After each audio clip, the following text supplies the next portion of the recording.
வணக்கம்.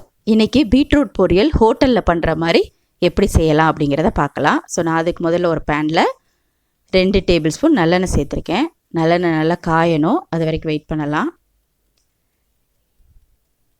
நல்லெண்ணெய் நல்லா காஞ்சதுக்கப்புறம் கடுகு, அப்புறம் உளுந்தம்பருப்பு. ஸோ இது நல்லா கோல்டன் ப்ரௌனாக மாறணும். மாறினதுக்கப்புறம் கருவேப்பிலை சேர்த்துக்கோங்க. அடுத்து கடலைப்பருப்பை ஒரு 10 மினிட்ஸ் தண்ணியில் ஊற வச்சு எடுத்துருக்கேன், அதையும் சேர்த்துக்கோங்க. இது நல்லா பொன்னிறமாக மாறணும், அது வரைக்கும் நல்லா வதக்கிக்கோங்க. ஸோ இப்போ பார்த்தீங்கன்னா கலர் சேஞ்ச் ஆயிடுச்சு. ஸோ இந்த டைமில் கட் பண்ணி வச்சுருக்க வெங்காயத்தையும் சேர்த்துக்கோங்க. வெங்காயத்தை நல்லா வதக்கிக்கோங்க. வெங்காயமும் நல்லா கலர் சேஞ்ச் ஆகிற வரைக்கும் ஃப்ரை பண்ணிக்கோங்க. இப்போ கலர் சேஞ்ச் ஆயிடுச்சு. இப்போ கட் பண்ணி வச்சுருக்கிற பீட்ரூட்டை சேர்த்துக்கோங்க.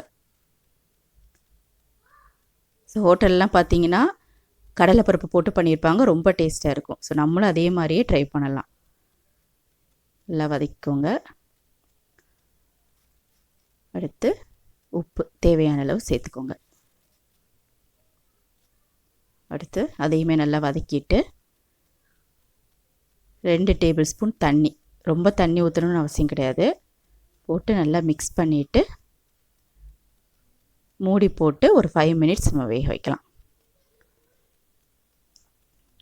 ஸோ அந்த வேகிற டைமில் தேங்காய் அரைச்சி வச்சுக்கலாம்.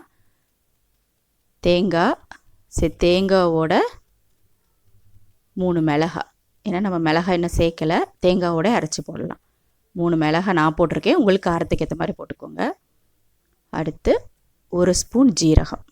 ஸோ அதையும் சேர்த்து ட்ரையாக அரைச்சி வச்சுக்கோங்க, தண்ணி ஊற்ற தேவையில்லை, ட்ரையாகவே அரைச்சி எடுத்து வச்சுக்கோங்க. ஸோ இப்போ 5 மினிட்ஸ் ஆயிடுச்சு.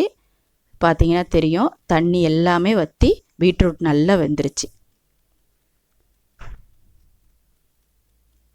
ஸோ இந்த டைமில் நம்ம அரைச்சி வச்சுருக்க அந்த தேங்காய் அதையுமே சேர்த்துடலாம். தேங்காய், பச்சை மிளகாய், ஜீரகம் போட்டு அரைச்சிருக்கோம், ட்ரையாக தான் அரைச்சிருக்கோம். ஸோ அதையும் சேர்த்துக்கோங்க. சேர்த்து நல்லா பரட்டி விட்டுருங்க.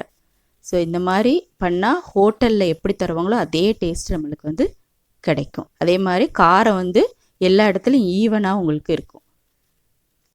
ஸோ இதே மாதிரியே ட்ரை பண்ணுங்கள், நல்லா வரும். ட்ரை பண்ணி பார்த்துட்டு எனக்கு கமெண்ட் பண்ணுங்கள். தேங்க்யூ.